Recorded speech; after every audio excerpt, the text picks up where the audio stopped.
బాగా జ్ఞాపకం పెట్టుకోండి నేను చెప్పే విషయం. మిగిలిన రోజులలో అయితే తప్పకుండా కొబ్బరికాయ కొట్టడం మంచిది. విఘ్నేశ్వర చతుర్థి నాడైతే కొబ్బరికాయ కొట్టడంతో పాటు దోసపండు నైవేద్యం పెట్టాలి. దోసపండు నైవేద్యం పెట్టకుండా విఘ్నేశ్వర చవితి వ్రతకల్పం చేయకూడదు. ఉండ్రాళ్ళు, కుడుములు అవి సరే, దానితో పాటు తప్పకుండా దోసపండు నైవేద్యం పెట్టి దోసపండు ముక్క ప్రసాదంగా అందరూ తీసుకోవాలి. అది విఘ్నేశ్వర వ్రతకల్పంలో అత్యంత ప్రధానం. ఎందువల్ల అంటారేమో, ఆయన గజముఖంతో ఉంటాడు. గజముఖంతో ఉన్న కారణం చేత ఉపాధి రీత్యా ఏనుగు లక్షణంగా దోసపండు మహాప్రీతిపాత్రంగా స్వీకరిస్తాడు. అందుకే దోసపండు తప్పకుండా నైవేద్యం పెట్టాలి. రెండు, దోసపండుకు ఒక ప్రసిద్ధి ఉంది. ఎప్పుడైనా సరే ఆయన బ్రహ్మజ్ఞానాన్ని పొందాడు, మోక్షం పొందాలి అని కోరిక ఉంటే దేనితో పోలిక చెప్తారంటే ఒక్క దోసపండుతోటి చెప్తారు. ఇంకా దేనితోటి పోలిక చెప్పరు. అందుకే ఓం త్రయంబకం యజామహే సుగంధిం పుష్టివర్ధనం ఉర్వారుకమివ బంధనాన్ మృత్యోర్ముక్షీయమమృతాత్ అని మృత్యుంజయ మహామంత్రం. అందులో దోసపండు తీగ నుంచి విడిపోయినట్లు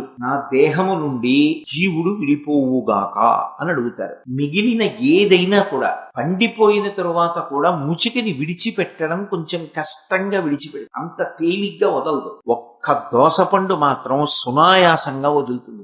ముచిక నుంచి దోసపండు ఎలా వదిలిపెడుతుందో నేను శరీరము వేరుగా చూసి బ్రహ్మజ్ఞానంతో అలా విడివడెదనుగాక అని అడగడానికి, ఆ మోక్షస్థితిని కోరుకోవడానికి దోసపండునే ప్రధానంగా మనం ఉపమానంగా పోలిగ్గా చెప్తాం.